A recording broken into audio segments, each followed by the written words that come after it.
Sometimes you just gotta create your own world.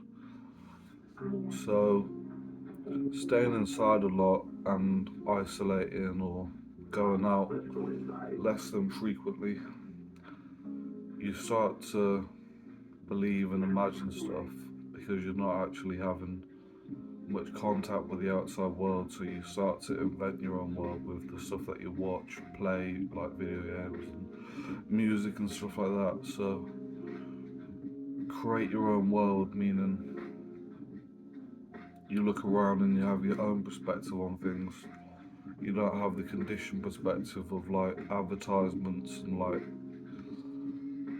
too much outside influence, because when you ground yourself in I am, just existence itself, knowing I am is the only thing to know. There's nothing comes before the I am or after the I am.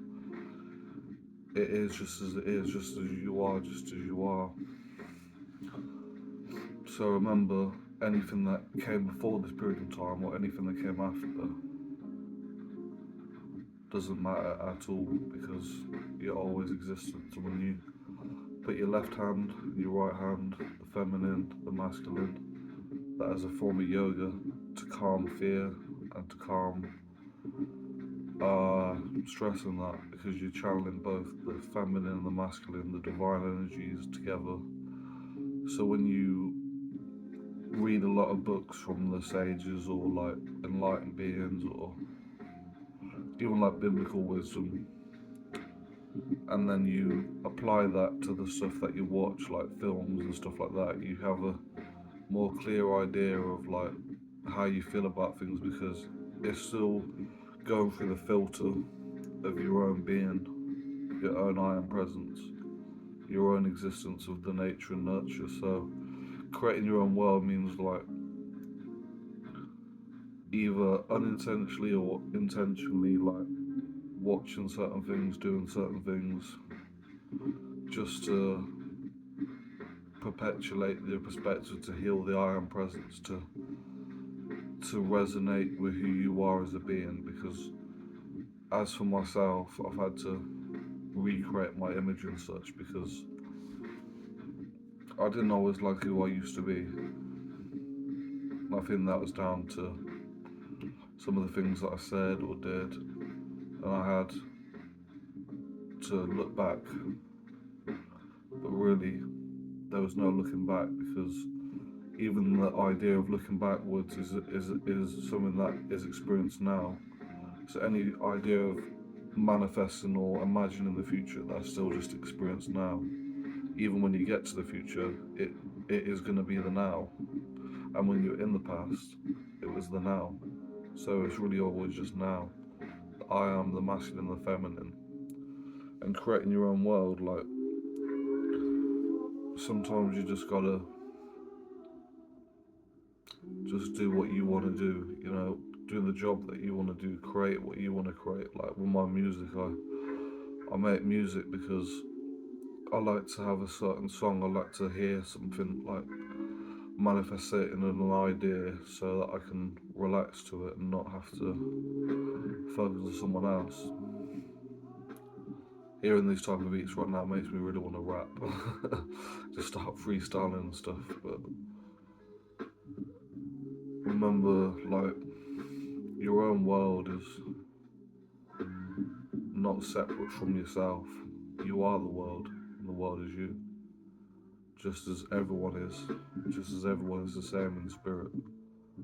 And if everyone's the same in spirit, then that means,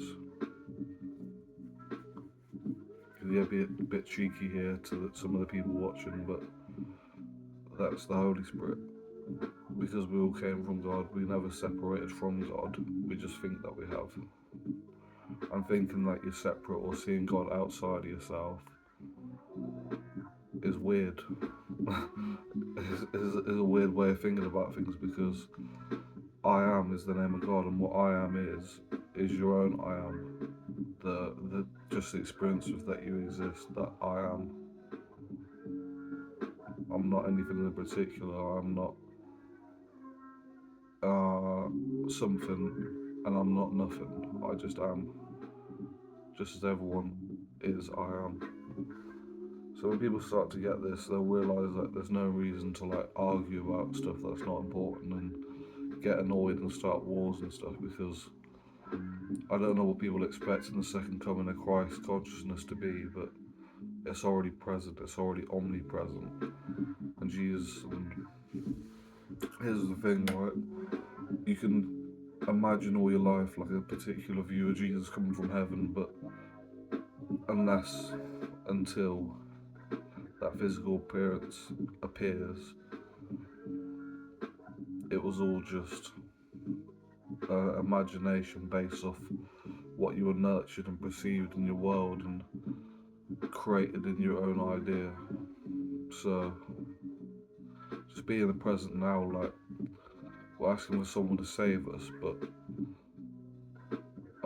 and we want to save people, but why do you want to save people when you could just remember that there's no one that needs to be saved? You don't need to be saved. I don't need to be. No one needs to be saved because it's already happened, etc. Parentheses, eclipses, eclipsing the moon and the sun, feminine, masculine. So I create my own world with like making my music and like rewiring my brain to subconsciously and unconsciously to think and bring it forth into the conscious, and bringing it forth into the conscious is sometimes appearing in the outside world, like having a dream where something happens and then you wake up and then it happens, which is what we're all doing all the time, but just not always aware of it. That's why love is important, because we're without love, it's just evil. As Sage Nisargadatta says, like, a world without love is just pure evil. But the fact that there is love means that the world isn't evil. I mean, some parts of it, yeah, where there isn't love. As a great teacher, Michael Murdad says, trauma is just the absence of love. So if you've been through trauma, like, it's just a moment or experience or continuation of not experiencing love in a certain way. Because when I went through my troubles, if there was love, then I wouldn't have felt shocked, I wouldn't have felt scared, because perfect love casts out all fear. And what is love? Love is perfection itself, so any love casts out fear. So if you're fearing stuff, then there's an absence of love. So that only means from the outside, but when you create your own world, you are that love always, and you experience it with every being. Like, even if you heard of someone like that killed a lot of people or did some crazy stuff, imagining them in hell is only trauma for yourself. Because, as I said, we're not separate. Obviously, people are not literally combined to you like conjoined twins or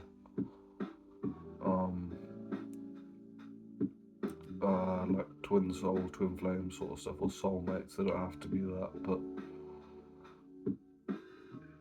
putting yourself in hell isn't going to solve anything. That's why when God talks about Genesis, there's nowhere in the Bible where it says God created hell, but yet later in the Bible it says God creates all things.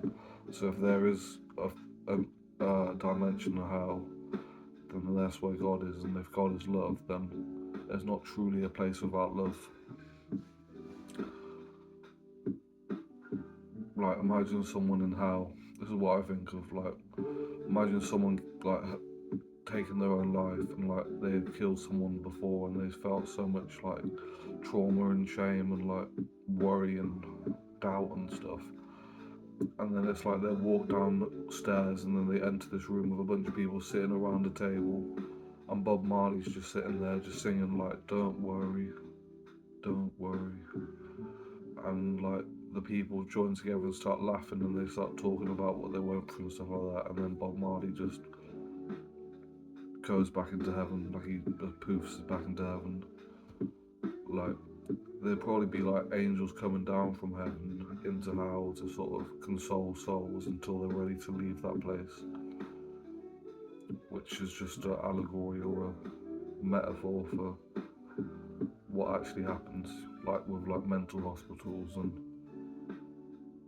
you know, like people that are mentally unwell and stuff, because that's like any violence and stuff like that, which is uncalled for, like terrorism and stuff like that, is all from mental illness. It's not a particular religion or sect or belief system, it's someone having the idea that it's a good thing to hurt people, kill people unjustly. So, I know it's all just a play and it's all God and all that, but people do experience stuff where it seems like there's a lack of love until you become aware that you are that love and that everyone in essence is that love, but not necessarily in a body because they haven't created their own world of love. Then you'll realise like you should love the hell out of them. You should see the hell that they're the hell, like, because everything is inside of us. The kingdom of heaven is inside. The kingdom of hell is inside too. So if you see hell in someone, you should love the hell out of them. Literally, figuratively, metaphysically, spiritually, willingly. Just see that darkness in them and